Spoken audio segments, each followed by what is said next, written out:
to the graphic nature of this program, listener discretion is advised. Introducing from Atlantic City, New Jersey, weighing in at 210 pounds, your Italian hero, Joey Image! Hello, everybody.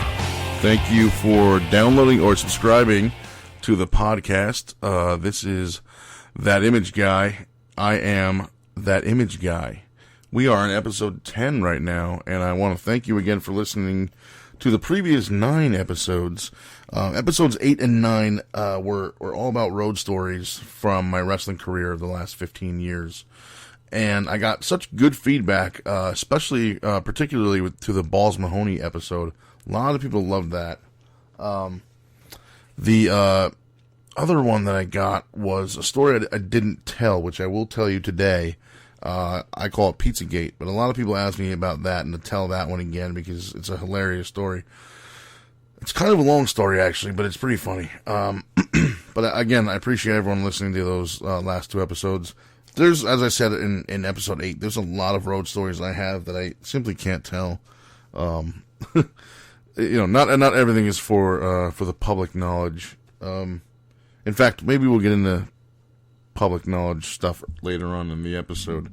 But let me get right into my stories. As I said, there's one story that people asked me to tell, and some of the people actually 2 of the people that asked me to tell the story were present for it. It's been told a million times. I'm going to start with this one because it's a long story, so I want to get it out of the way. Back in, I think it may have been June or July of 2011, I was wrestling for a company called Excite Wrestling. I had worked for them since, I believe, 2010. So this may have been, I had been there doing some managing spots with Niles Young, a.k.a. Mr. Sozio. I did some stuff with him. Did some stuff with Joe Gacy. Joe Gacy freaking gave me a clothesline from hell one time. I thought it was going to pop my head off my shoulders. So this story was at Excite. At the time, it was just changed to Excite. It used to be called 3DW, which was Desire, Determination, Discipline. I actually love that name. I think that's a really cool name for a wrestling company.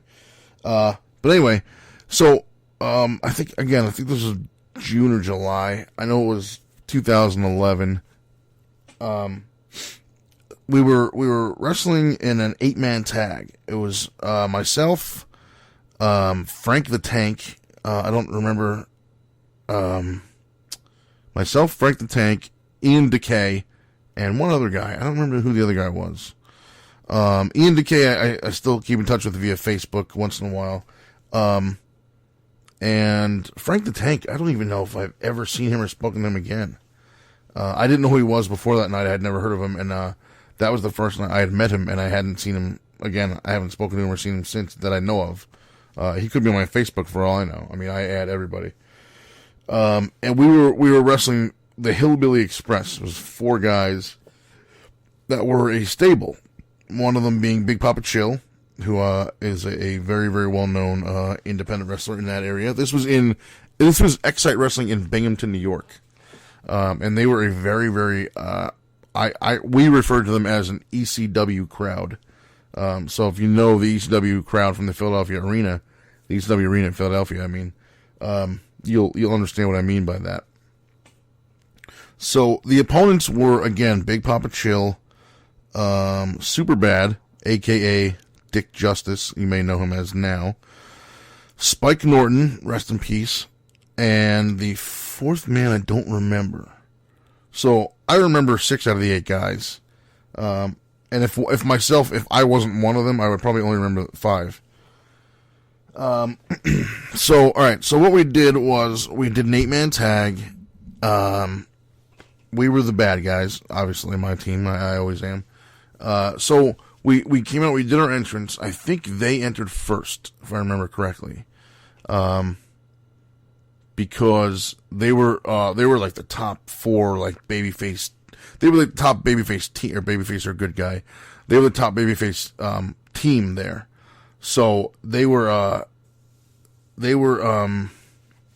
over. I'm really trying to do this without using a lot of insider terms that I get annoyed when non-insiders use. They're very popular with the crowd. The crowd is very much in their favor. So they were introduced first to kind of get the crowd, up on their feet and get them happy, get them into it, get them excited. So they went out. We go out, and the way the arena was set up, picture a square, okay? Or actually, picture a square in like a diamond shape, you know what I mean? So it's the point on the top, the bottom, and the left and the right. The bottom point, or the bottom corner, that would be where the entranceway was. So underneath that is the aisleway. So we would come out that way, the ring would be in front of us, and we would get, we would approach the ring on the corner, and then we would walk around to get on the other side. The ring steps around the opposite side on the right. So if you picture that, okay, we were introduced one at a time because we were all bad guys, and I guess they just wanted all of us to kind of get our what's called getting our heat with the crowd. I'm assuming. I mean, the Hillbilly Express, they went out together because they were already a team. They're already established. We were just 4 guys that were thrown together just to give them opponents. I was never... I'm still not.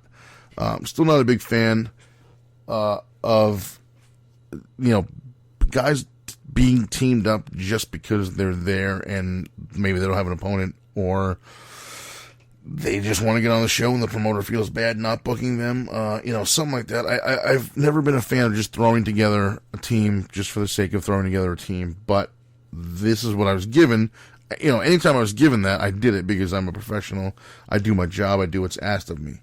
So, this particular night, this was me and the other 3, my other 3 teammates, this was our role. We were just 4 guys on a team just to beat the Hillbilly guys, and that's it. And we didn't do it. We came up short. In fact, if I remember correctly, I actually took the loss, and I got pinned by a stuffed animal pig. I think there's actually pictures of it. Big Papa Chill used to bring a stuffed animal pig to the ring, and that was like, he was a hillbilly, he was a farmer. That was they wore overalls and flannels, and that was the deal. They were all pig farmers or whatever. So I actually lost to the pig. So essentially what happened was we waited for their entrance. I was the last guy of the bad guy team to come out. So everyone's already in the ring. I make my entrance, and now again, we're on an angle. So if you picture the ring as a diamond, we're on the bottom. There's an aisleway that goes out to the ringside area. So I go out, I make a left. Because a lot of people go out, make their entrance, and they go right into the ring. Awful idea, because you're ignoring all 4 sides of the ring, and they're not seeing you. They're not getting a chance to interact with you. If you're a babyface, they're not getting a chance to slap your hand and to make some kind of connection with you. If you're a heel, you're not giving them a chance to get in your face and boo you or yell at you, because you're literally making your entrance and getting right into the ring. Not a good idea. I always make sure I hit all 4 sides before I get in that ring, because I want to get my personality over before I even start. Before the match even starts, I should say. Excuse me. So I come out, I immediately go to the left. A guy stands right up, gets right in my face, and he says, "You're a piece of shit. You're a piece of shit, you're nothing, you're a loser, you don't belong here, blah, blah, blah, blah," all this stuff. And this guy's right in my face. I mean, I'm talking... almost as close as like LT and Bam Bam Bigelow when they had the little altercation outside the ring or whatever. So, so this guy's getting in my face, and he's like screaming and yelling, like, "You're a pussy," and blah, blah, "you don't belong here," and blah, blah. Because again, this was a very ECW-ish crowd. So they would say shit like that all the time. And I know I tried not to swear Every episode I do, I try not to swear very much, but it's just right now it's telling these stories, at least from that building, it's difficult. So this guy's in my face, and I turn to the referee, Chris Decker, who is on my left, and I go, dude, this guy's gonna punch me. I gotta get out of here. I've always wanted that kind of heat where people, I call it Dudley's heat.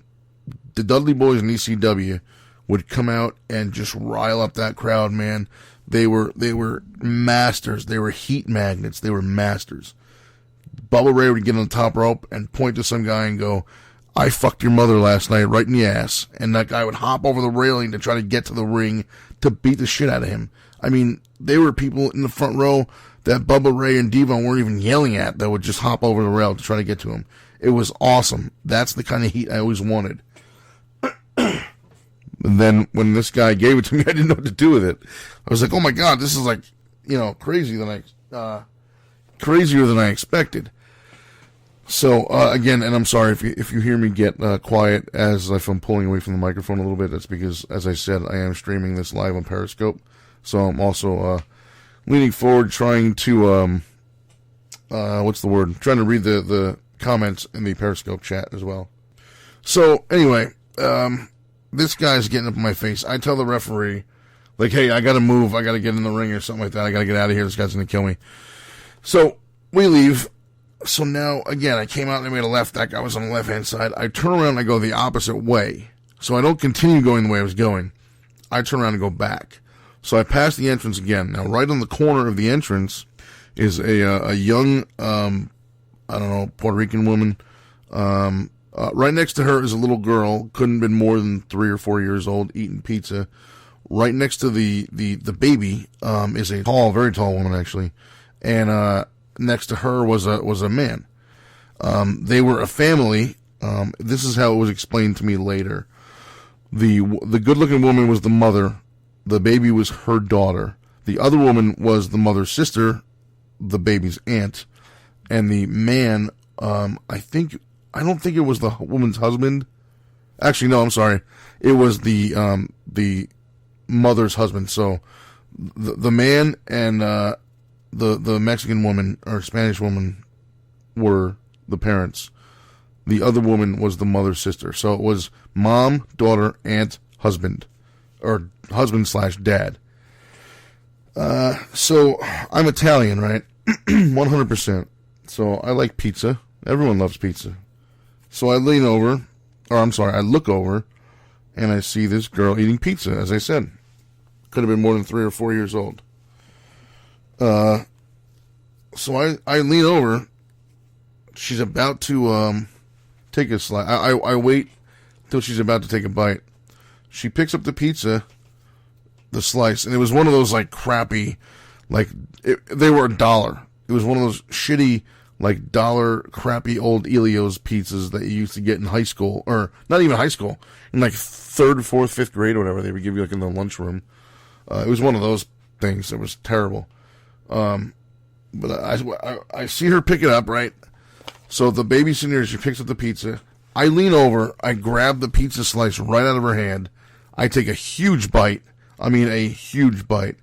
And I throw it back at the kid. I don't even put it back in her hand. I don't hold it out for her to grab it. I don't say, here you go, thanks, or nothing. I just throw it right back in her face. I find out later the girl was 2 years old. Do I care?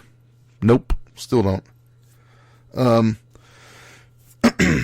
So I throw it back at her. Instantly, I mean, I guess it may have taken a couple of seconds to register what just happened. But as soon as the pizza hits the girl, I didn't throw it at her face. I just threw it back at her. So it landed hit on her shirt or whatever. And the girl thought it was great. The little girl was laughing, giggling, pointing at me. She was having a good time. To my credit. So what happened was,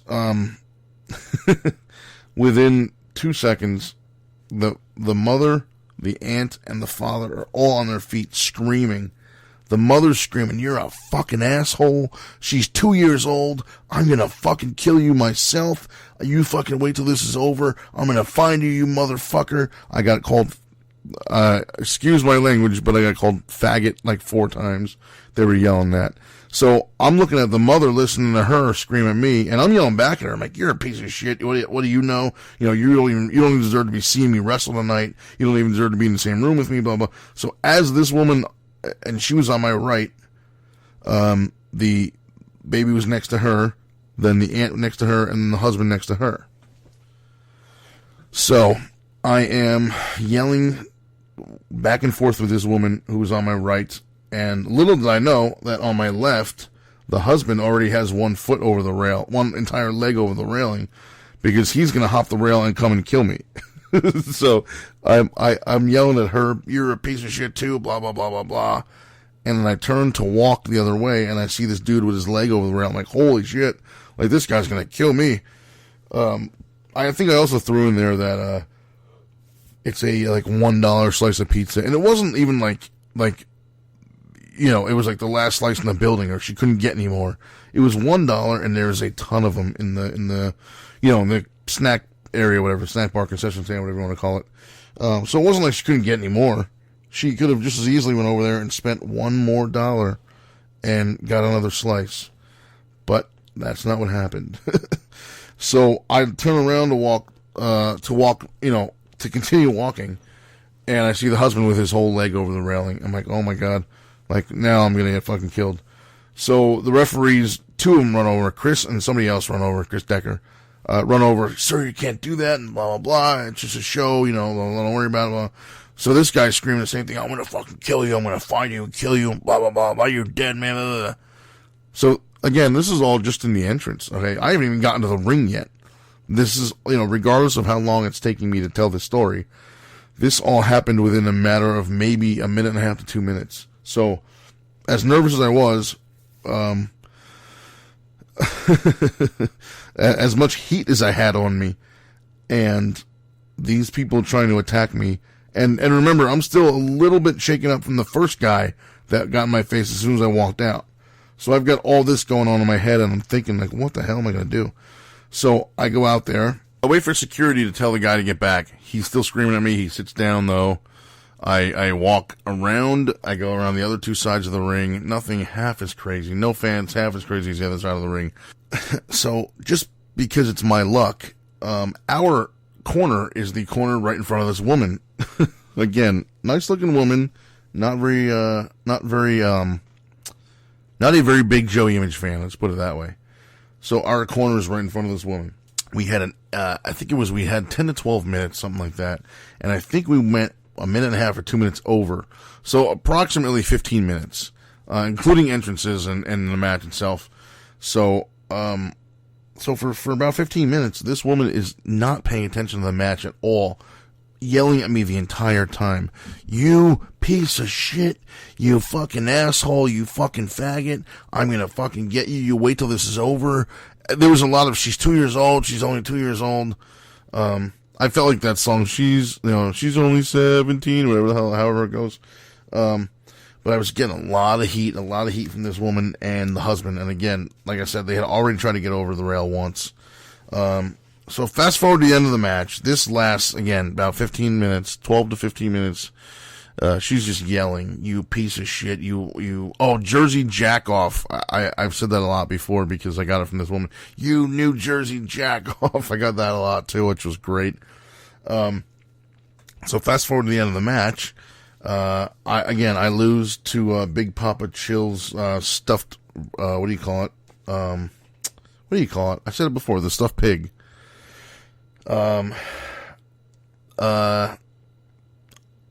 So I lose the stuffed pig.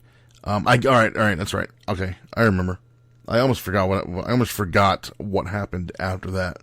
After the match is over, I go out on the opposite side of the ring, on the opposite side from where this family is seated, just so I can grab the ref, Chris, and say, "Dude, I need you to do me a favor. When we walk out, when I made my entrance, the way the building is set up, this family was seated to my right.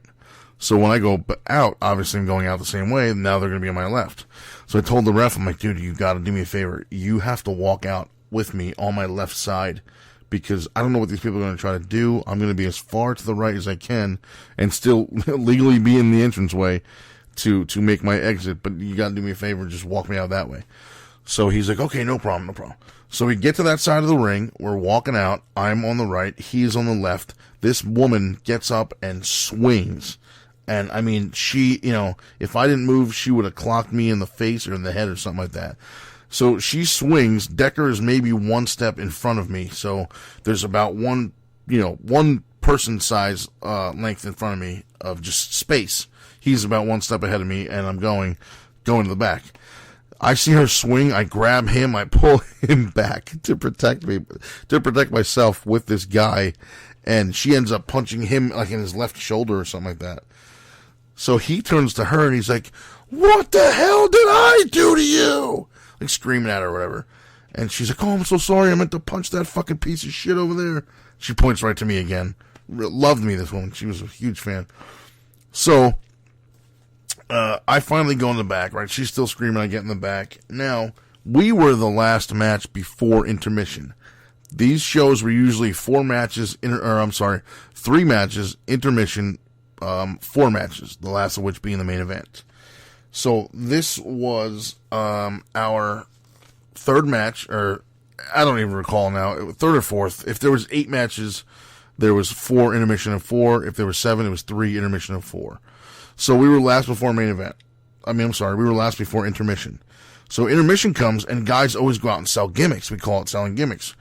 T-shirts, 8x10s, autographs, whatever, pins, buttons, whatever you got. I always went out there and did autographs for people. Always. Every single show. I always did it. If I was a good guy, or if I was not a bad guy, which could be a good guy, a tweener, nothing really solid yet. Like if I was just starting out in the company, I wasn't necessarily a good guy or a bad guy. I would work 2 or 3 shows or 4 shows first to see how they react to me, and then I would go that direction. So, this time, I didn't go out at all. I stayed in the back the whole time during intermission. In fact, to his credit, I.B. Green actually went out to this woman, and because she was still yelling about me during intermission, like screaming, like, "Where's that fucking Image guy? I'm gonna fucking kill him. I'm gonna fucking find you. I'm gonna wait for him outside, blah, blah, blah." So she was still yelling about me during intermission when I wasn't even there. Okay, I wasn't even out there. I was in the locker room the whole time.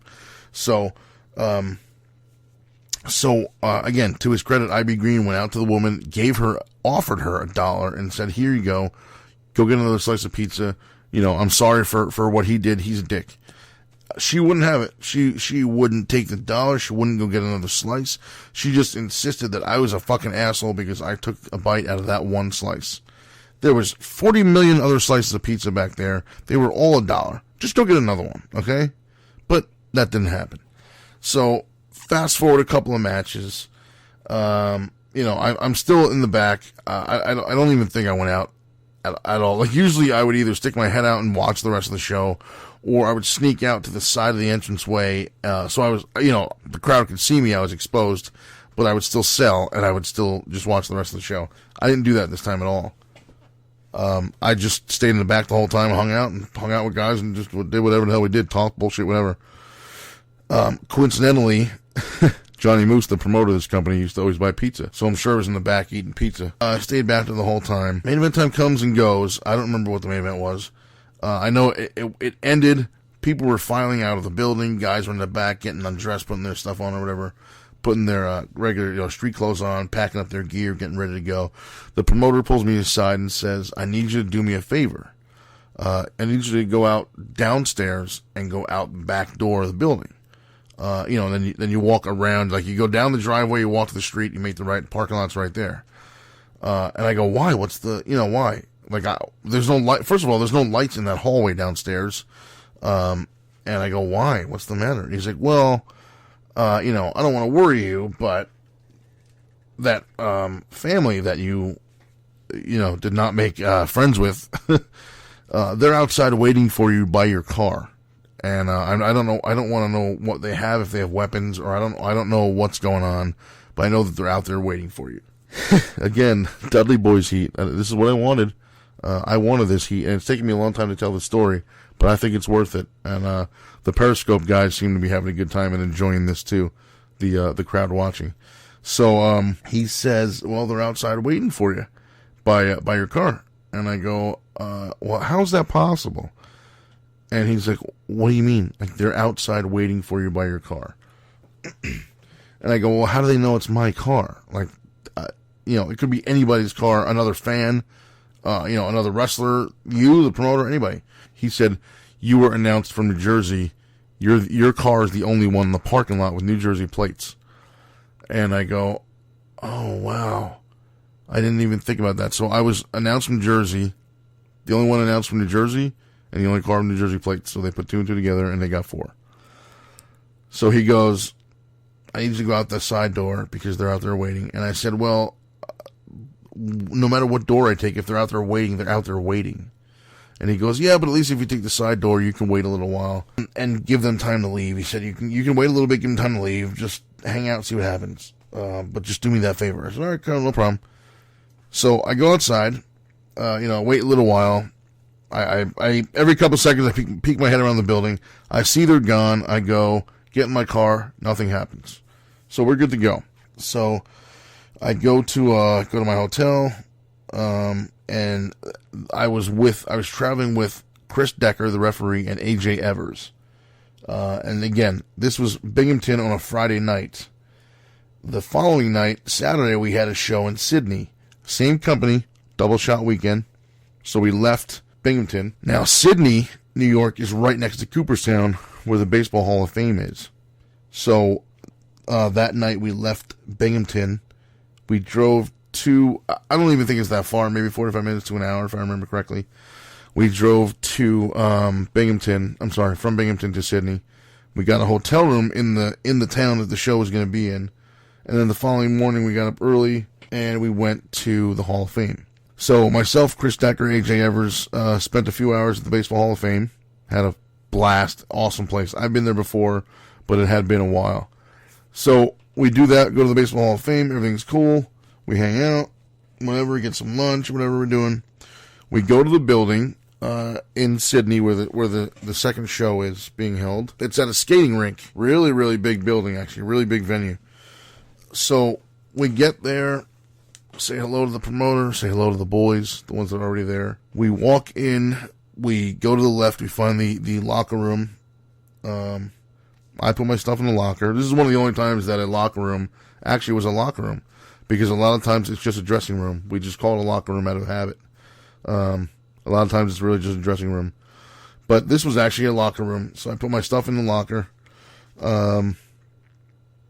I feel like I had a tag match that night. I did, myself and a greenhorn against Thorson Creed, and his tag partner, who I don't remember his name, but I don't know if he's still out injured. He was out injured for a very long time. And this is recently, like within the last year or so. I don't remember his name. I know their tag team name was God, and it was something like Guerrillas of Destruction, like Guerilla, like military, like Guerrillas of Destruction or something like that. I forget. Or Guardians of Destruction? I don't remember. But anyway, it was a tag match, me and some other guy against Thorson Creed and some other guy. But anyway, rewind. We get to the building, we say hello to people, we go to the locker room, put our shit away. We're walking around. I tell Decker, hey, I'm going to go take a piss. I'll be right back. Okay, no problem. This is where it gets interesting. I leave the locker room area. I go out to the men's room. Now, the men's room is right at the entrance. So when you walk in the building, when you walk into this venue, the men's room is on the right-hand side. In front of you are a bunch of seats, benches or whatever. To the left and a little bit diagonally in front is the rink area, and then on the far left is where the locker room is. So I have to go across the whole building. So I go from the locker room, through the skating rink, through all the tables and benches, through the, past the entranceway, right to the men's room. I don't see anybody. Coast is clear, everything's fine. Open the men's room door. Guess who's standing at the first urinal? Or I should say the only urinal, because it was the only one there. As soon as I walk in, The father from the night before, the guy that had his leg over the railing to kill me. So, I thought it was in the clear because, again, I saw nobody walking from the locker room to the men's room. Now I go in there, and it's me and this guy who, up until this point, we hadn't spoken other than, I'm gonna fucking kill you, you piece of shit New Jersey jerk-off. So, in my head, I'm thinking, wow, this guy sees me, I am going through that fucking wall, or I'm gonna get a swirly, my head will be flush in the toilet, and then it'll step on my neck, Derek Vineyard style, something like that. Somehow I'm getting killed. So, that's what I was thinking, and, again, I had no reason to think anything but that, because I hadn't spoken to or seen this guy since this incident. Last time I saw him, he was with his family waiting by my car. So I had no reason to believe that he had, suddenly had a change of heart and loved me, or wasn't going to kill me or anything. So I walk in, I see the guy, I immediately make a right and go right into the first stall. I close the door, I lock it, and I'm like, what in the fuck? So I take a piss in the thing. I don't come out right away. I wait until I hear the urinal flush and he leaves. So, thing flushes. Hits the, the sink or whatever. I hear the water, washes his hands, shuts the water off. I hear the towel thing, the paper towel gimmick. Hear that. Throws the thing in the garbage. I hear the door open and close. And I hear no more footsteps. So I think, hey, I'm in the clear. Everything is good. He's a fan, so he's not even allowed to be in the building anyway, except to use the men's room. And because he already did, I assume he won't be back anytime soon. He just went. So he can't be in there anymore. I'm like, all right, good. We're all allowed in, obviously, because we're the workers. He was not. He was a fan, so he was made to wait outside, which is obviously how it should be. Anyway. This is making a short story long, really. So I go, and at the time I still smoked. I smoked until, I think it was April 2012. So this was 2011. So I grab my smokes. I go, yo, I'm going outside, have a smoke. I go outside, grab my cigarettes, go outside. I'm smoking a cigarette out front of the building. Bad idea. Wrestlers, if you smoke, please don't do it right in front where the fans can see you. I don't know why I did it, but I did it a million times, and it looks like shit. Makes you look like shit. Makes the company look like shit. Just don't do it. Makes doesn't make the business look very terrific. So I go out there, I light up, I go out the front, I make a left, and I'm just standing by the front / the front corner of the building. So I hear from behind me, "Hey, Joe!" And I'm like, oh, cool. Like, I guess the promoter, who I hadn't seen since I got there, he wanted to talk to me. So I turn around expecting to see Johnny Moose, the promoter, and I see this guy again. And I go, oh, in my head, I go, oh boy, this is where I get it. So this is how it's going to end. I steal pizza from the girl, father kills me. So I turn around and I walk up to him, I walk up to him as if I don't know him. I pretend I don't know who he is, and I say, hey, sir, how are you? You here to see the show tonight? And he goes, yes, I am. I just want to talk to you about something. And I go, what can I do for you? Because again, I'm pretending like I don't know who he is. He goes, I was the guy in the front row last night that jumped the rail. I wanted to grab you and beat the shit out of you. I just want to apologize. He's like, my wife, myself, my sister-in-law, the wife's sister, the aunt. He's like, we went a little bit overboard. Sometimes we know it's a show, but we just get so, we got so emotionally involved. He did say I did a good job. He said, you did such a good job. We got very emotionally involved. And, I just want to apologize. We went a little bit overboard. Won't happen again. I'm sorry. So I'm like, whoa. I go, holy Christ. All right. Thanks, man. Like, I go, I can't tell you what that means to me. And he's like, I'm sure you weren't expecting to see me tonight. And I go, oh, no, I was expecting to see you. I just didn't expect an apology. So he goes, well, like I said, I realized we went a little bit too far, went overboard. Won't happen again. So we shake hands. I turn around, and he goes, oh, yeah, one more thing. And I'm like, yeah, what's up? And I turn around again back to face him, and he goes, I saw you in the bathroom before. I knew it was, I wanted you to fear me for a little bit before I apologized. But I knew you were in there. I'm like, oh my God. So my heart sank. I'm like, holy crap. Like, I just, saved myself from, the beating of a lifetime. Like, holy shit, I can't believe that just happened. So that's that story. That is the infamous Pizzagate story. And right now I'm going to break for a brief commercial. I'll be right back. Hey, how you doing? This is King Firehawk from the King Firehawk Show. Just telling you, hey, 1640 PWPR is the home of Pro Wrestling Podcast Radio. If you want to interact with the shows, all you got to do is tweet us at 1640 PWPR, or you can go onto our Facebook page. It's a fan page, and we're waiting for you. It's 1640 PWPR, the home where Pro Wrestling Podcast Radio lives. All right, and we're back. And again, I want to thank everyone in the Periscope stream that's watching me live. There is, I think, 9 or 10 people here watching. The number's been going between like 8 and 10 or 11 the last 40 minutes I've been doing this. So I want to thank you guys all for hanging out. And I've got another couple stories for you. That was the infamous Pizzagate story, which, again, a lot of people know about that. One of the scariest yet, I guess the word I could use is most accomplished, because, again, I always wanted that heat.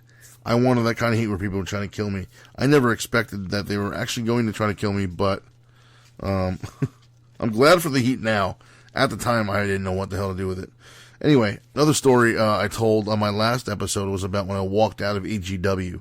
That was the story about, I told them I would pay them part of the money for somebody that I wanted to bring in to work with, and then I couldn't do it because I lost my job. They told me don't worry about it, and then never took care of it. Blah, blah, blah. Long story, very long story. If you want to hear that, please download my episode 9. That is probably the most famous Joey Image story in the wrestling world. That one and the Pizzagate incident. The one where I walked out of EGW and Pizzagate, I just told you. But here's another EGW story, and this one's really quick. This just goes to show you the kind of piece of shit business, I don't even want to say business people that they are. This is just the lack of business knowledge, I think, and the lack of respect that I was shown in this incident, as well as the story I told in the last podcast. But I used to wrestle in these leather pants. They were like leather biker pants or whatever. So this one particular night, I was in Tamaqua, Pennsylvania. I think it was during the feud with myself and Draven Blaze. Every match I had in EGW seemed to be myself versus Draven Blaze. Or like the John Cena versus Randy Orton feud of EGW. But anyway, so we're working a match or whatever. And in fact, this happened before the match even started. I got in the ring. I'm sorry. No, this was after the match. Because before the match started was that was a different story, a different promotion, different year. This was EGW, probably 2004, I guess it was, whatever year it was that I worked there. 2005, I think. So we do the match, and I believe in the middle of the match there's a spot where, if I remember correctly, this was our weapons match. So there was a spot in the middle where I go out of the ring, I go underneath to grab whatever I can, and I find the kendo stick, bring that in the ring. But as I go out there, I step from the ring, I step through the ropes, and I tear my pants right up the crotch. So my cock ain't hanging out. I mean, I used to wear like 2 or 3 layers underneath just to hold everything together. So I had other gear underneath it, so everything was fine. You couldn't see anything. In fact, the crowd probably didn't know because I wore black. Those were black. I wore black underneath. I wore black boxer shorts under that. So you probably couldn't even tell that anything was ripped. So, point is, I ripped my pants. Some girl in the crowd wants to buy the pants ripped. And I say, why would you want to buy my pants ripped? And she's like, this is a wrestling souvenir. And she goes, I'll give you $40. I'm like, whoa. All right. Okay, fine. I go, you're sold. $40. My ripped pants. So the only thing is, I can't give them to you right here. This was after the match was over and I was walking out. And she grabbed me and told me this. I said, well, I can't give them to you right here because I'm not going to have anything, else. So I need to go in the back. I'm going to get changed into my street clothes. And then I'll have somebody bring them to you and then just give them the money and they'll get it to me. She says, okay, no problem. So that's what I do. Go in the back, get changed. I give the money to a guy whose name I forget. Gray hair, beard, gray goatee. He was, I don't remember if he was the ring announcer or one of the commentators. I think his name was Joe. I don't really remember. And I don't know why I don't remember this, because he and I were really tight for a while.